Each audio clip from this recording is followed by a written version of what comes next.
This is Ed McMullen from Charleston, South Carolina. I just got in from Zurich and had a wonderful trip in the last week back in Switzerland and got some very interesting perspectives from people about the American Swiss Foundation. Saw a lot of ASF alumni at the reception in Davos. That went very, very well.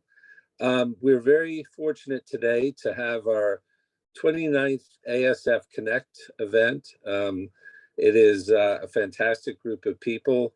Deepak, Chike, and Josie are going to be walking us through the experiences they've had and opportunities for the future. But I do want to say, when I was in Davos, I actually was able to talk to Ambassador Peterloo at a reception. He's the Swiss ambassador to the United States and does a fantastic job. And he actually voluntarily commented about the impact and the importance of the American Swiss Foundation Young Leaders Conference, because in his mind and in his experience, he's had an amazing resource of Swiss and Americans in Washington and throughout the country that he's been able to actually rely on for interesting perspective and information and a knowledge that has been developed through the program that he says is truly a rewarding and valuable asset to him as ambassador. So I had the same experience while I was ambassador in Switzerland with a similar situation with the alumni. So I think you'll be very pleased to know that your impact is profound. It's having an impact on U.S. Swiss relations that will continue. And I hope that you'll get a chance to get back to Switzerland. The economy, the country, everything is humming along brilliantly. And as many of you probably know, their investment in the U.S. continues, and they are now the #1 manufacturer and exporter of goods into the U.S. They've exceeded Germany, which no one ever thought would happen. But the Swiss are very proud of that and celebrating that. So great opportunities, great opportunity to hear from a great group of people here. And with that, I'll turn it over and thank you very much. Thank you very much, Ambassador McMullen. For those of you who don't know me, and I'm guessing that's most of you, my name is Deepak Mohan, and I had the privilege and honor to be a young leader at last year's conference. And I'm joined here by Chike Aguh and Josie Tomkow.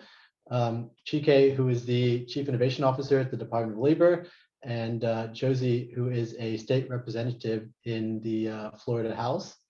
Thanks for joining me. We'll try to start this off with a little bit of energy and just do a bit of a rapid fire questions here.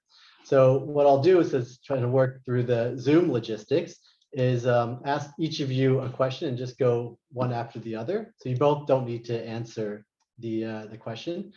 So we'll start with you, Josie, and then I'll move on to Chike. Are you ready? I'm ready.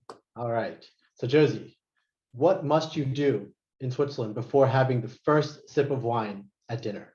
Oh, this is good. So you must always look the person in the eye and say cheers. And I have to let you know that by doing this in America, people have been looking at me a little bit strange, but it's allowed the perfect opportunity for me to tell them about our trip and our memories that we had in Switzerland. Excellent. Chike, on to you. Is it acceptable to eat fondue in the summer? I don't remember this from the course. I am going to say no, and I know I might be wrong. I accept that. I'm going to accept that as the correct answer. I would have accepted yes if you're a tourist here. Now, Josie, what is the best way to spend an evening in Switzerland? Is it at a bar, a club, or a bowling alley? Bowling alley, 100%. Most of our memories made during the trip were spent in the bowling alley, and it was a wonderful bonding experience. We even had some opportunities to show off some tricks and skills, which I have none of, but a lot of our fellow young leaders were very, very creative in the ways that they bowled. So I would say that's the best way to spend your evening. Excellent. Chike, what is the ideal style to run a Q&A session? Waiting for a raised hand or calling someone at random? I think it's a slight dig at me. It is definitely calling someone at random. Okay. Well said. Okay, now, Josie, one word to describe your experience at the conference.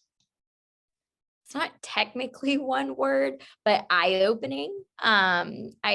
I would say that it was a wonderful experience to see a different culture and different perspectives, and a great way to also connect. And I can't say enough great things about it. Wonderful. And Chike, I'll end with you. What is the one thing about the conference that surprised you? The one thing about the conference that I think, Or one thing, at least. the one thing that about the conference that I think surprised me was the bond.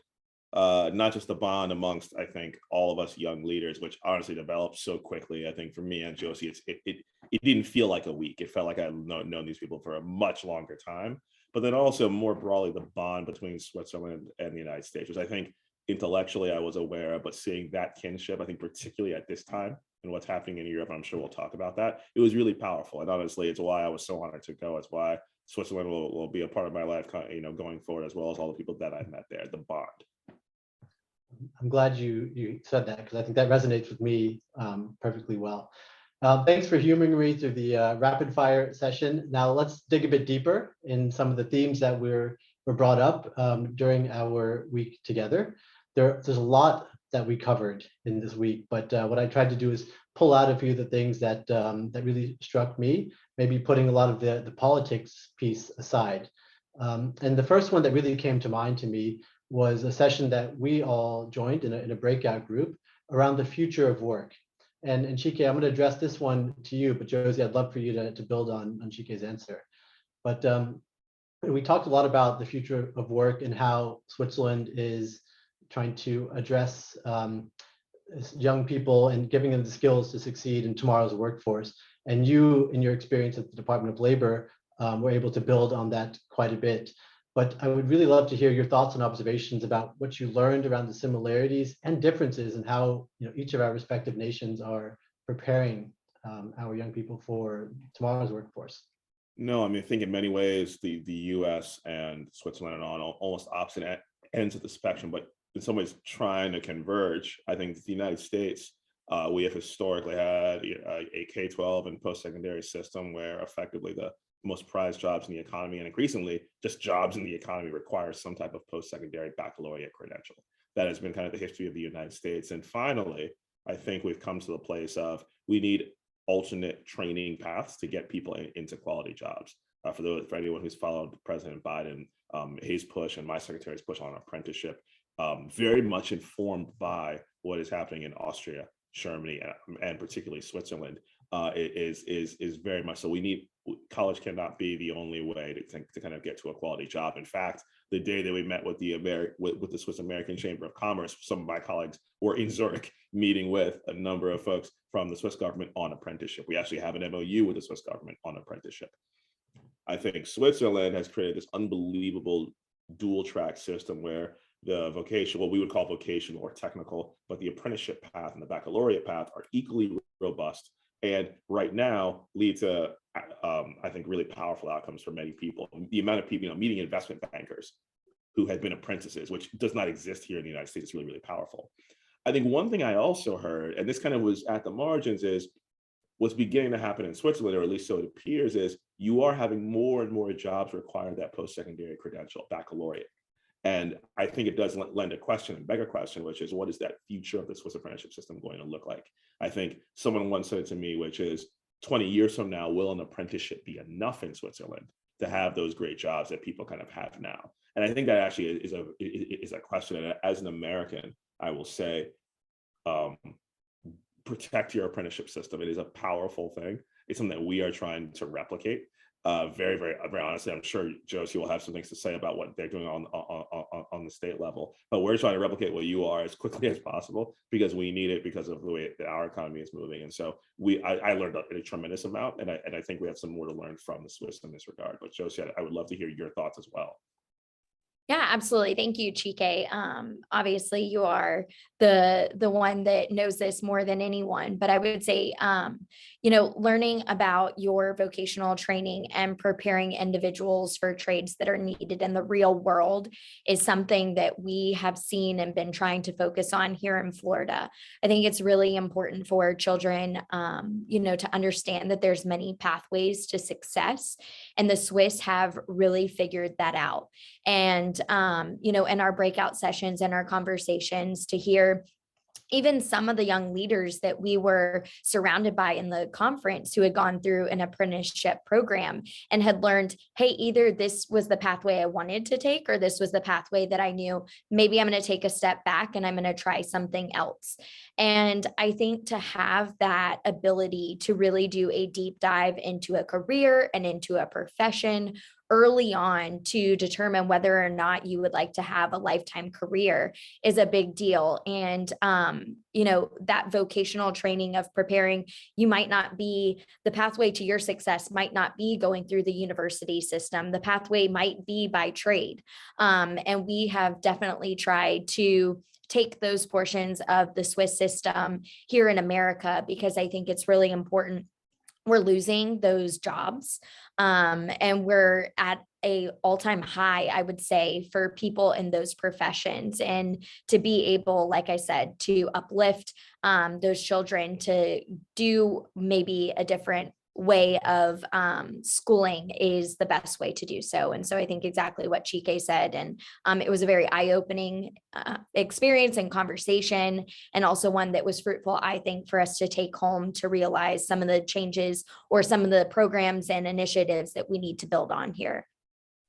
I think the term I've recently heard now is the paper ceiling being the diploma. I wasn't familiar with that until just very recently. And Chike, I think a fair challenge that the apprentice system, right, is almost being more and more difficult to get into certain types of training programs at companies in Switzerland as a result of it. And the other challenge is, as we continue to have a lot of exchange of Swiss people working in the U.S., will they be able to find roles without a bachelor's degree? So it's almost that we want to continue to have this kind of people trade as well. But I think a lot of further discussion to be had in the future on this one. I'm going to pivot a bit and stay with you, Josie, for the next question. And for those of you on the line, please feel free to submit questions. I think they should pop up for us to see, but I'll continue with my line. At the gala dinner that we had for the first time the sitting president of Switzerland addressing us, and you had the pleasure of sitting at the same table as Ignacio Cassis. I think from a personal perspective, what did having him give the keynote speech and being able to interact with him throughout that dinner, what did that mean to you? Are there any insights that you can share with the audience here? I mean, I don't think it could get any better than that. That was like top 10 best personal professional experience I've ever had in my life. To have him give the keynote speech and to be in such a close proximity to a president is just, just such a wonderful opportunity and experience to hear from them and their vision and the ties to both of the countries. But then on a personal experience, getting to sit by him at dinner and to share stories of his time in the United States and of all things, his love for country music, and to be able to get to know him on a more personal level. There's not an opportunity that I have had, or most people have had, to share that experience with such a wonderful leader. And to be able to pick his brain and be able to talk about his pathway to presidency, and obviously not to compare at all, because my pathway to the Florida House is very different than his pathway to the presidency, and not at all as much of a success. But to be able to kind of share those war stories, right, of the politics and all the political nonsense that goes into it. But I think to be able to see how important it is also for a leader like him to identify the ties and the relationship between the American and Swiss is really great for us. And it also is a nod, hey, we're serious about this, right? Like our countries want to have this wonderful relationship to where we rely on each other, we bounce ideas off of each other, and we innovate through conversations with each other. And I think having him in that venue and during that time was a huge nod to us in America to say the Swiss are serious. They want us to be their partners. And so that was just a wonderful experience. And I can share pictures with you later. I took a lot, but it was a great experience. I think it builds on what Ambassador McMullen had mentioned at the beginning with the Swiss ambassador to the U.S. and his comments about this conference. And on that point of strengthening ties that you had mentioned, Josie, Chike, kind of a question to you. If you had a magic wand and you could change something or accelerate something to further strengthen the ties between Switzerland and the US, what would you do? How would you use that wand?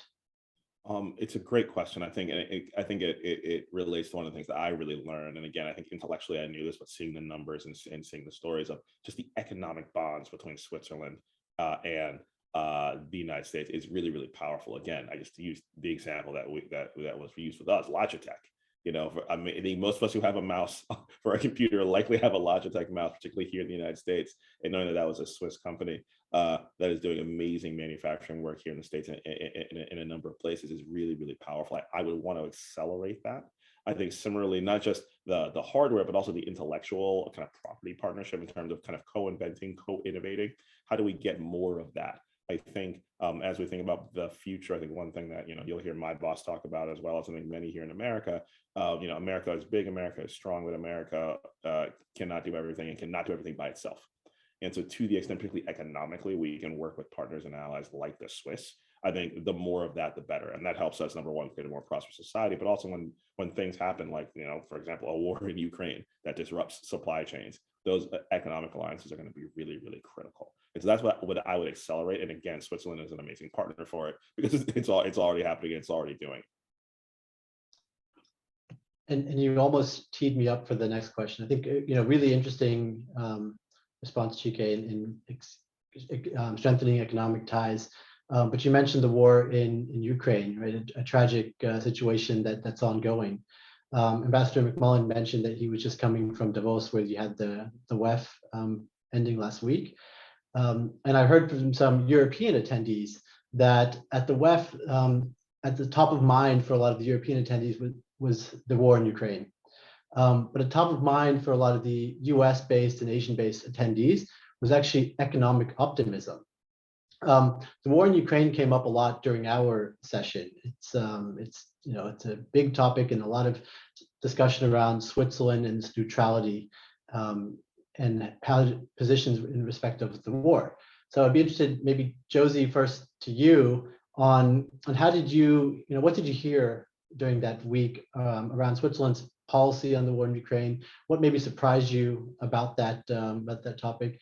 And and do you have any other thoughts around this specific to our conference, right? Personal views here. Absolutely. And first off, I would say, my prayers are with everyone who is experiencing this and the war and are impacted by it. It's awful, and no one wants to see a defenseless country be put in this situation. And so, obviously that was a large topic of the conversation when we were at the conference, because it's so close to home for each and every one of you in Switzerland. And I think that it is your right as a country to do what you feel is best when it comes to that conversation of neutrality. And I realize people have very strong opinions and feelings about this, so I should not ever give my opinion, because quite honestly, us as the West and in America, quite frankly, we are used to getting involved in those situations. It's just historically what we have done. But I think when it comes to Switzerland, I think it is your responsibility to make that decision for your nation. And I would love to hear a little bit more. I don't know if Chike has something to add. Just with being in DC, I feel like he might see more of this than we do here at a state level. But I can't say enough how much my thoughts are and prayers are with each and every one of those impacted, because it is a terrible situation. I mean, I think just I'll pick up from on the point that Josie made. I cannot describe kind of the solidarity that so many Americans feel for what is happening to people in Ukraine, and quite honestly in that entire region. It's, I think, in some ways among our populace, a big area of kind of consensus here. You know, and from the president kind of on down. I'll say maybe one or two things. I think one, I think the feeling of proximity, I think it changed. I think it very much affects how urgent people feel. I mean, again, I remember speaking to one of our Swiss colleagues who said, you know, I can drive to Ukraine in about 2 days, versus obviously for us, you know, we have the separation of an ocean. I think that's one. I think also, I think secondly, and our president's been very clear about that we are going to support Ukraine against this aggression. But I also think, and I heard this from many of our Swiss colleagues, and back at the gala dinner, I had many. I think because people heard I worked in the Biden administration, I had many people I did not know come up to me and say thank you, which I did not expect. Let me be clear, I didn't do anything as far as that goes, and I think it also again highlights that bond between, you know, Switzerland and Europe and the United States, as well as the United States and Europe more broadly. The other thing, the last thing that I'll say is, and it came up when we were in Parliament, I think the idea of Swiss neutrality and what it means, it doesn't seem like it's a totally settled Swiss conversation. I think different people in Switzerland see it differently. If you remember when we had the head of Zurich Insurance with us, and I asked him this specific question, and he was very adamant that in his view, neutrality had some boundaries.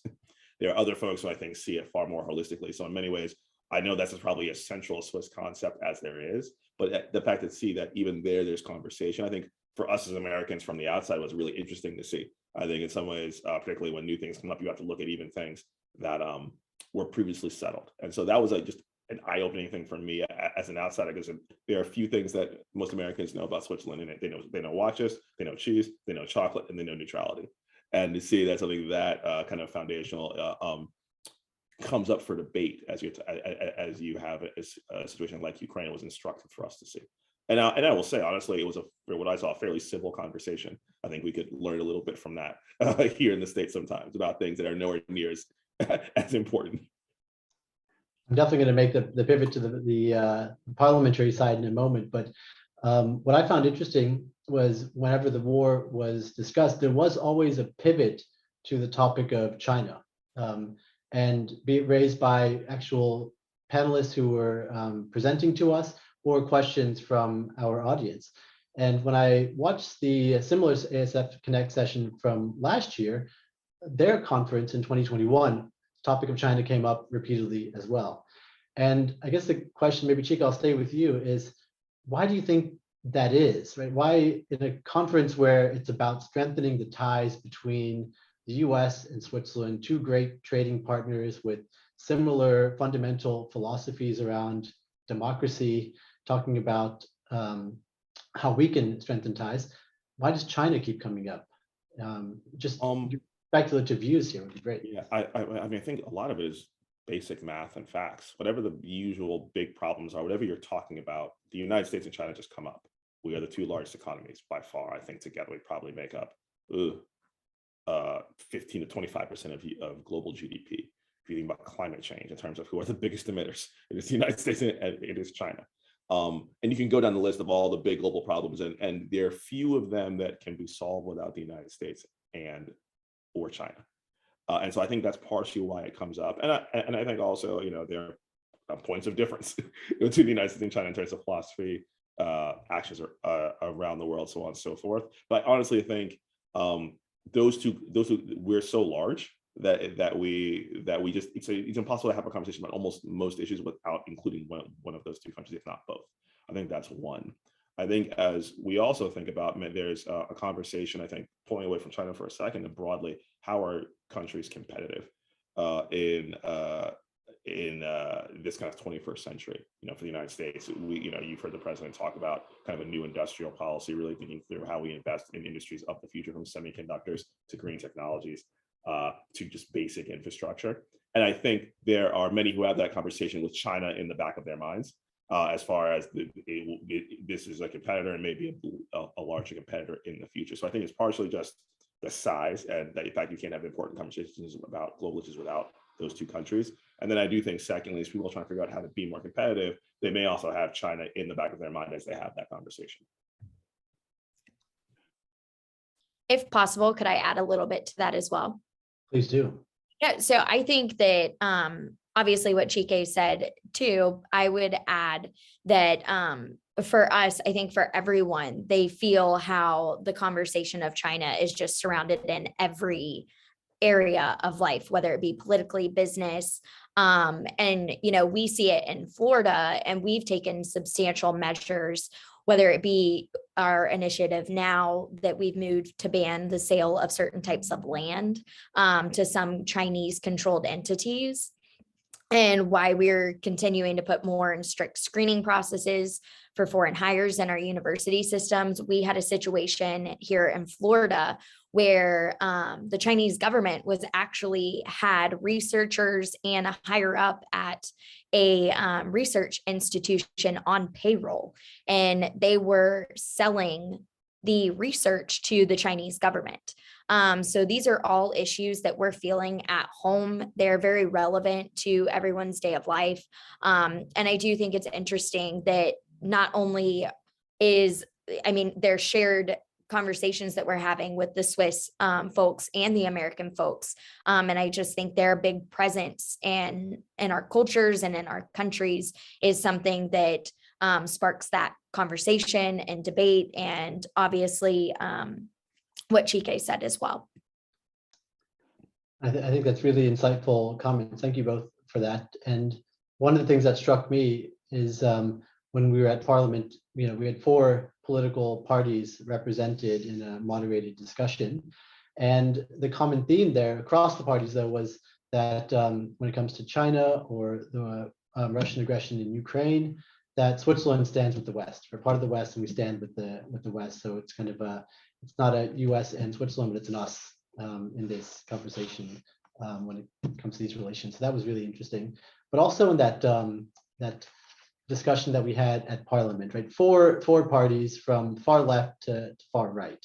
Now, I would love maybe Josie to stay with you. Just your thoughts and observations on the similarities you saw across these 4 parties, right? They had a bit of a rapid fire session as well. So I'm not saying I stole it completely from that session, but some of the things were quite similar and some positions were quite different. What surprised you about the approach, having a truly multi-party democracy and representation there, from the similarities to the differences? And then I'd love to hear your thoughts as well, Chike, but start with you, Josie. Yeah, absolutely. I thought it was very interesting seeing the 4 parties represented, because in the United States, obviously the Republican and Democrat Party are the 2 main parties that we hear from and we hear about, and we hear their visions and their ideas. And so it was interesting where you had obviously 2 very different sides of the spectrum. And then as you work your way in, and I'm only saying it this way because they were sitting on a panel this way, so visually that's how it was laid out. But as you worked your way in, they had more similarities and were agreeing on more issues than not. I would say, big principled issues, obviously whether it be, pro-life issues or abortion issues, obviously very strong stances on those sort of situations. But when it came to the war and the refugee situation, they were more similar in those situations than not. And so I think it was really interesting to see, and I don't think, obviously I get to experience this being in an elected position, but I don't think a lot of people get to see this on the outside looking in, is that we are more alike than not with the ways that we want to we want to better our country. We want to better our constituents. We don't always have the same goals and the same the way of getting there.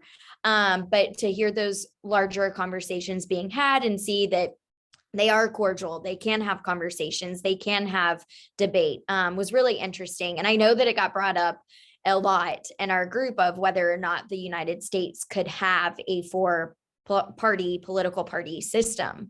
I'm not so sure we could get to that point here in the United States. I think it works very well for you guys in Switzerland. But it was a very interesting way of looking at things, because I think as we have our constituents and people, they aren't always one way or the other way. They do kind of fall somewhere in the middle. So I think it was interesting that you guys have people that represent those interests in the middle as well. And I would say part of that day that was very fascinating, interesting as well, was how you pick your leaders as well. So how the president is picked and how that's a rotating situation. And then how obviously your Senate president and your Speaker of the House, essentially, how they're elected. That was a very fascinating process to learn about as well for all of us. And I know for me specifically, the seeing of who held the most power and who controls the body the most. So that was a really neat experience getting to witness that on our stay there. I think the only thing that I would add is I think what was interesting for me was almost less the parties, but also I think the way that the Swiss government kind of distributes power. And I think honestly, there are two things that are just really interesting. One is the fact that in the US, obviously, I'm sitting here right now, a very strong federal government, not as strong as in some other places, but very strong kind of central national government. Whereas in Switzerland, just this devolution of power to kind of what would be the canton level and the local level, which I think in some ways also changes how the national parties interact. I think the other thing is obviously the national referenda system, which we don't really have an equivalent here on really big questions in the States, which also I think changes the way these kind of parties interact. And it was for me fascinating to watch. Again, we have, on the state level in many places, a referenda, but not unlike some of the really huge questions like budget, immigration policy, things like that. And so that was really just fascinating to see it. And I started to wrap my mind around how that would affect the United States if we were to implement even some of those things. That's it's interesting, and it ties a lot back to the education system and how civics are taught at the at early ages, right? And your civic responsibility to participate in the decisions and through these referendums. So I have one on my desk right now that I need to prepare for in early February. So I have to brush up on that. I'm going to make a last pivot for the last few minutes that we have on here, and start with you, Josie, on just the conference and the network effect that we had at this conference. Right, I think it's for me it was such a fantastic way to get to know a lot of different people with different mindsets. What I hadn't prepared for was how strong our bonds would be afterwards, and not just friendships on a personal level, but actually helping each other on our daily lives. So maybe starting with you, Josie, on this network effect, and we'll stay with this topic for a bit. Absolutely. I cannot say enough how important this network is. And I think we hit on it a little bit in the beginning, just how close we all became at such a, I think it was night one, and we were all best friends after night one. And so the fact that we, during the conference, we allowed each other to get to know each other and to have conversations about what was important in life, family, work. It was a really unique experience and a really great way to get to know someone on a deeper level. And so how that has kind of translated outside of the conference is awesome, right? Because we all still have a group chat going where we're some more vocal than others, but we all keep in touch with each other, whether it be pictures of the holidays to where we could see what the American holidays looked like versus the Swiss holidays, on food or celebrations or, songs, whatever it should be. But I would say outside of that, the network is incredible. And Deepak and I actually, right after I left Switzerland, we had special session here in Florida. and we were dealing with property insurance. And so I called Deepak because I knew his profession and his background, and he was able to connect me with someone here in Florida that I could talk to, ask questions of. And I think that's the real benefit, right? Is he is across the world from me, and he is able to help me professionally to where I have the best resources possible, and I can ask questions, I can be connected. And the same situation for him, right? If he needed me for anything, I would absolutely be there in a heartbeat, or have whoever it needs to be that he needs to reach out to. And I think that is one of the greatest benefits of this network that we are joining into. The ability to utilize those resources to be able to, hey, I'm going to New York and I get to go see Joe next month, and he's a part of our group. And the fact that I get to introduce Joe to some of my colleagues is really exciting for me, because now they're going to know about the American Swiss Foundation because of my connection and meeting Joe, who is a part of that as well. And so I am a connection person. I love, utilizing my connections. I love meeting people. And I think that this was a phenomenal opportunity. And I think that there's so many opportunities that we have in the future. And it's our responsibility to pour in to the American Swiss Foundation the way that they poured into us that week. And so I am really looking forward to the future. No, I 100% agree with everything that Josie has said. And I think what was powerful for me is, again, we talked about really important issues during all those days that we spent there. But also, what I most prize is, many, for those of us who have children, and hearing about people's families, and learning these people as people. And we and another group of us here in the DC area who are trying to, create our own kind of American Swiss Young Leaders Conference. So we can have some Swiss over here and frankly host you all as well as we all were hosted over there. I cannot say how much I see these people, not just as friends, but almost as family. That hopefully I'll take with me for a very long time, no matter what I do, and kind of making myself available for however I can be helpful. It is truly leaving with a bit of a family across the Atlantic, and I cannot be more thankful for that. By the way, I'm really jealous that you guys have like a strong group in DC, because there's 3 of us in Florida. So if you ever want to come to Florida, please let us know. No, we're coming to the cattle ranch. I thought that's what we had decided. Anytime. It would be hard to top that kind of statement as closing statements with just a few minutes left. But that network is truly strong. And Josie, I really like that word responsibility, because we had the privilege of being together for that week, and we enjoy helping each other out. But I think we have a responsibility as well, like you said, to be there for each other, and extend that kind of responsibility to those listening on the webinar right now as well, to help each other out in the future, and enjoy watching each other succeed in the future. I think that's the thing that excites me most about this. So I teed it up saying it's going to be very hard to top those as closing remarks, but I'm going to put the challenge anyway to both of you to top what you just said. Any final words? And I'm just going to start at the top of my screen, and Josie, I leave you with the first set of final words. Well, I just want to reiterate how amazing this conference was, and the opportunity to get to meet some incredible individuals from all over the world. And the conversations that we had, the discussions that we were able to facilitate and to be a part of, and the industries that we were able to learn about as well. You can't get more out of a week than I think we got out of it, whether it be professionally, personally. And I just want to reiterate how incredibly thankful I am to have gone on this trip. And as Deepak said, and was mentioned before, we have that responsibility to continue on. We have that responsibility to stay involved, to continue to build that network. And I'd ask if there's anything that you ever need from a lowly House member in Florida, please call me. But would love to absolutely be a part of any further discussions or like I said, anything you guys need. Just absolutely love this network, and I'm so appreciative to be a part of it.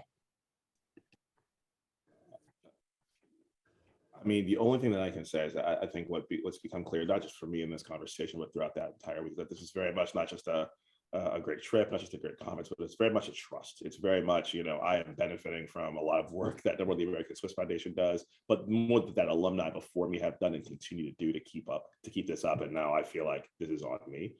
Some of it is just very basic. First of all, mean to stay close to these young leaders that I got to meet and get to know more. And exactly as Josie just said, how do we make ourselves available?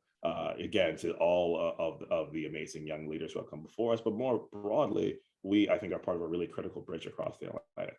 How do we make, these are how these bonds are really going to be built, not necessarily at fancy conferences, not necessarily at Davos, as great as Davos is, but it's going to be in those late night bowling sessions that we had, or it's going to be about hearing about someone's family and trading the names of your kids. I mean, I think that's how these connections and these bridges are going to be built.